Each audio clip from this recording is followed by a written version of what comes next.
कल्पना करा, तुमच्या खिशातील 100 रुपयाची नोट अचानक प्लास्टिकची झाली. पावसात भिजली तरी खराब होत नाही, खिशात राहून चुरगळत नाही आणि तुम्हाला वाटेल प्लास्टिकची नोट भारतात तर चालतच नाही. पण मंडळी, रिझर्व्ह बँक ऑफ इंडियाने याची तयारी सुरू केली आहे आणि त्याचबरोबर देशभरात एक वेगळी चर्चा पुन्हा सुरू झाली की भारतात पुन्हा एकदा नोटबंदी होणार का, व्हायला पाहिजे का, आणि नोटबंदीबाबत खूप डॉक्टर बाबासाहेब आंबेडकर यांचे काय विचार होते, सारं काही सविस्तर पाहूया व्हिडिओच्या माध्यमातून. नमस्कार, मी पंकज आणि तुम्ही पाहताय कसं काय. 8 नोव्हेंबर 2016 ही तारीख भारतातला कोणीच माणूस विसरू शकत नाही. रात्री 8 वाजता पंतप्रधान नरेंद्र मोदी टीव्हीवर आले आणि त्यांनी जाहीर केलं की मध्यरात्रीपासून 500 आणि 1000 रुपयाच्या नोटा चालनातून बाद होणार आहेत. देशभरात एकच गोंधळ उडाला. बँकांबाहेर रांगा लागल्या, एटीएम रिकामे झाले आणि सामान्य माणसाच्या आयुष्यात प्रचंड उलथापालथ झाली. त्यानंतर 2023 साली आरबीआयने 2000 रुपयाची नोटही हळूहळू चालनातून काढून घेतली. या दोन्ही घटनांमुळे लोकांच्या मनात एक भीती कायम राहिली की सरकार पुन्हा असा काही निर्णय घेऊ शकतं. आता सध्या सुरू आहे 2026 साल आणि नेमकं याच वर्षी एक बातमी समोर आली जिने ही जुनी भीती पुन्हा एकदा जागी केली. आरबीआयची नोट छपाई करणारी company RBI reserve bank note मुद्रण प्रायव्हेट लिमिटेड म्हणजेच BRBNMPL हिने 17 जुलै 2026 रोजी एक ग्लोबल टेंडर जाहीर केलं. हे टेंडर होतं पॉलिमर म्हणजेच प्लास्टिकच्या शीट्स खरेदी करण्यासाठी. या शीट्सचा वापर भारतीय नोटा छापण्यासाठी केला जाणार आहे. जशी बातमी बाहेर आली तसं सोशल मीडियावर एकच चर्चा सुरू झाली की सरकार पुन्हा एकदा नवीन प्रकारची नोटबंदी करते. आणि याच काळात आणखी एक जुना संदर्भ पुन्हा समोर आला. डॉक्टर बाबासाहेब आंबेडकर यांनी ब्रिटिश काळात लिहिलेल्या problems of the rupee, its origin and it's solution या प्रसिद्ध प्रबंधावरच पुढे जाऊन आरबीआयची संकल्पना उभी राहिली.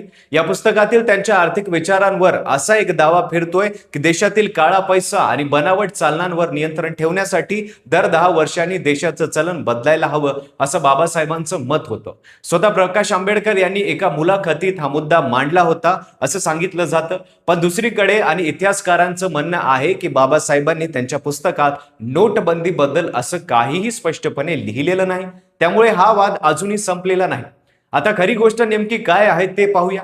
या टेंडरनुसार आरबीआय सुरुवातीला 10 आणि 20 रुपयाच्या नोटा कागदाऐवजी पॉलिमरवर छापण्याच्या तयारीत आहे. यासाठी 68,000 रिम्स इतका कच्चा माल मागवण्यात आलाय. त्यातले 24,000 रिम्स प्रत्येकी नोटेसाठी राखीव आहेत.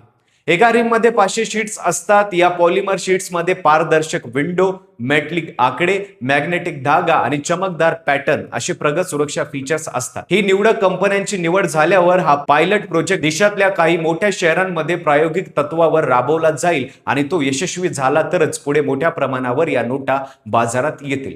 महत्वाची गोष्ट म्हणजे आरबीआय गव्हर्नर संजय मल्होत्रा यांनी जून मधल्या पतधोरण बैठकीनंतर स्वतः सांगितलं होतं की योजना अजून विचारधारीन आहे आणि याचे फायदे तपासले जातील. आता खरा प्रश्न असा आहे की आरबीआयला अचानक ही गरज का भासली. याची काही ठोस कारण आहेत. पहिलं कारण म्हणजे रोख रकमेचा वापर कमी होण्याऐवजी सतत वाढतोय. युपीआय आणि डिजिटल पेमेंट किती वाढलं तरी भारतीय माणूस कॅश सोडायला तयार नाही. यामुळे नोटांची छपाई थांबत नाही, उलट वाढतच जाते. दुसरं कारण आहे टिकाऊपणा. कागदी नोटा भारतासारख्या वैविध्यपूर्ण हवामानात लवकर खराब होतात. कुठे पाऊस तर कुठे कडक ऊन. यामुळे नोटा मळतात, फाटतात, भिजून खराब होतात. गेल्या आर्थिक वर्षात 23 अब्ज 80 कोटी इतक्या खराब नोटा नष्ट कराव्या लागल्या आणि यासाठी 6,300 कोटीहून अधिक रुपये खर्च झाले. प्लास्टिक नोटा या कागदी नोटापेक्षा 4 ते 5 पट जास्त काळ टिकतात असं मानलं जातं. तिसरं कारण म्हणजे सुरक्षा. पॉलिमर नोटांमध्ये असलेली पारदर्शक विंडो, मॅट्रिक नंबर आणि मॅग्नेटिक थ्रेड यामुळे नकली नोटा बनवणं खूप कठीण होतं. कागदी नोटांची हुबेहूब नकल करणं गुन्हेगारांना तुलनेत सोपं जातं. चौथं कारण आहे दीर्घकालीन खर्चाची बचत. सुरुवातीला प्लास्टिक नोट छापण्याचा खर्च जास्त वाटला तरी ते जास्त काळ टिकत असल्यामुळे वारंवार छपाई करावी लागणार नाही आणि त्यामुळे सरकारचे हजारो कोटी रुपये भविष्यात वाचू शकतात. आणि इथे येतो या गोष्टीतला सगळ्यात इंटरेस्टिंग आणि थोडा महत्वाचा मुद्दा. या टेंडर मधील आरबीआयने एक अत्यंत कडक अट घातली. पुरवठादार कंपनीचा किंवा तिच्या कच्च्या मालाचा चीन आणि पाकिस्तानाशी कोणताही संबंध नसावा. कंपनीची फॅक्टरी किंवा तिथले कर्मचारी या दोन्ही देशांशी संबंधित नसावेत अशी स्पष्ट अट घालण्यात आली. यामागचं कारण उघड आहे, भारताच्या चलनाची सुरक्षितता. आता भारत हे करणारा पहिला देश नाही. 1988 साली ऑस्ट्रेलियाने $10 ची पहिली प्लास्टिक नोट जारी केली होती. त्यानंतर Canada, New Zealand, Vietnam, United kingdom, Maldives आणि बर्बाडोस सारख्या 50हून अधिक देशांनी आपलं चलन पूर्णपणे किंवा अंशतः पॉलिमर मध्ये बदललं. अगदी अलीकडे ओमानने याच वर्षी आपली नोट पॉलिमर मध्ये आणली. आणि एक इंटरेस्टिंग गोष्ट म्हणजे भारताने 2012 साली 10 रुपयाच्या पॉलिमर नोटेचा एक छोटा प्रयोग काही शहरात केला होता, पण त्या काळी तांत्रिक अडचणीमुळे तो थांबवला लागला होता.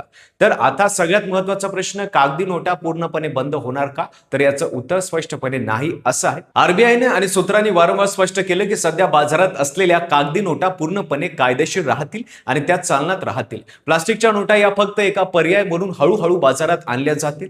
जुन्या कागदी नोटा बँकेत जमा होऊन नैसर्गिकरित्या नष्ट होतील, तशा त्याच जागी या नव्या नोटा घेतील. त्यामुळे कोणालाही घाबरून बँकेबाहेर रांगा लावण्याची गरज नाही. हा कोणताही घाईघाईत घेतलेला निर्णय नसून एक टप्प्याटप्प्याने राबवला जाणारा नियोजित आर्थिक बदल आहे. तरी ही गोष्ट खरी आहे, जिथे 2016ची आठवण अजूनही ताजी आहे, तिथं कोणतीही नवीन नोटाबद्दलची बातमी सामान्य माणसाच्या मनात प्रश्न निर्माण करतेच. मग आता तुम्हाला काय वाटतं, प्लास्टिकची नोट खरंच कागदी नोटापेक्षा सोपी आणि सुरक्षित ठरेल, की ही आणखीन एक नवीन गोंधळाची सुरुवात असेल? तुमचे मत कमेंटमध्ये नक्की सांगा. व्हिडिओ आवडला असेल तर लाईक करा, चॅनलवर नवीन असेल तर चॅनल सबस्क्राईब करायला विसरू नका आणि पाहत राहा फक्त कसं काय.